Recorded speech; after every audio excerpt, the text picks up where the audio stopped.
सिंहस्थ कुंभमेळा 2027च्या पार्श्वभूमीवर नाशिक शहरातील सार्वजनिक वाहतूक अधिक सक्षम, पर्यावरणपूरक आणि नागरिकाभिमुख करण्याच्या दिशेने आज महत्त्वपूर्ण पाऊल उचलण्यात आलंय।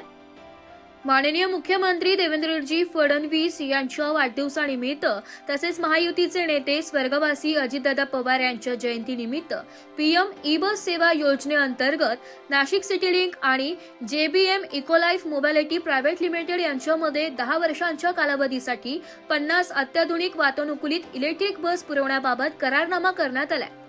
नाशिक महानगरपालिकेच्या मुख्यालयात झालेल्या या करारनाम्यावर संबंधित अधिकाऱ्यांच्या उपस्थितीत स्वाक्षऱ्या करण्यात आल्या।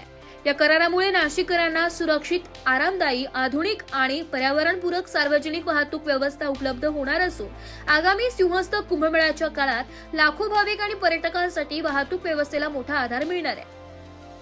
या करारानुसार जेबीएम इकोलाइफ मोबिलिटी प्रायव्हेट लिमिटेड कंपनीकडून बसचे संचालन, देखभाल, दुरुस्ती, तांत्रिक सेवा तसेच आवश्यक सुविधा पुरवण्यात येणार आहे। केंद्र शासनाच्या पीएम इको बस सेवा योजनेअंतर्गत मिळणाऱ्या अनुदानामुळे नाशिक महानगरपालिकेवरील आर्थिक भार लक्षणीयरित्या कमी होणार आहे। इलेक्ट्रिक बसच्या वापरामुळे पारंपरिक इंधनावरील अवलंबित्व कमी होऊन इंधन दरवाढीचा परिणाम सार्वजनिक वाहतुकीवर कमी होईल। त्याचबरोबर कार्बन उत्सर्जनात घट होऊन शहरातील वायू प्रदूषण नियंत्रणासही मोठी मदत होणार आहे। स्वच्छ, हरित आणि शाश्वत नाशिक घडविण्याच्या दिशेने हा करार महत्त्वाचा टप्पा ठरणार आहे।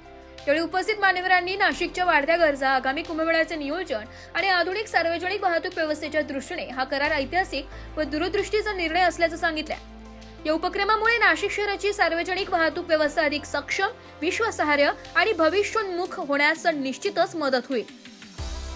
यावेळी उपमहापौर विलास अण्णा शिंदे, स्थायी समिती सभापती मच्छिंद्रभाऊ सानप, भाजपा गटनेते श्यामभाऊ बडोदे, शिवसेना गटनेते अजयजी बोरसे, राष्ट्रवादी काँग्रेसच्या गटनेत्या सीमा रंजन ठाकरे, शिवसेना उबाठा गटनेते केशव तात्या पोरजे, सिटीलिंक व्यवस्थापक विजयकुमार मुंडे, व्यवस्थापक राहुल तोरो, जेबीएम कंपनीतर्फे प्रदीप उंबरकर आदी मान्यवर उपस्थित होते। रिपोर्ट नाशिक लोकशाही न्यूज नाशिक।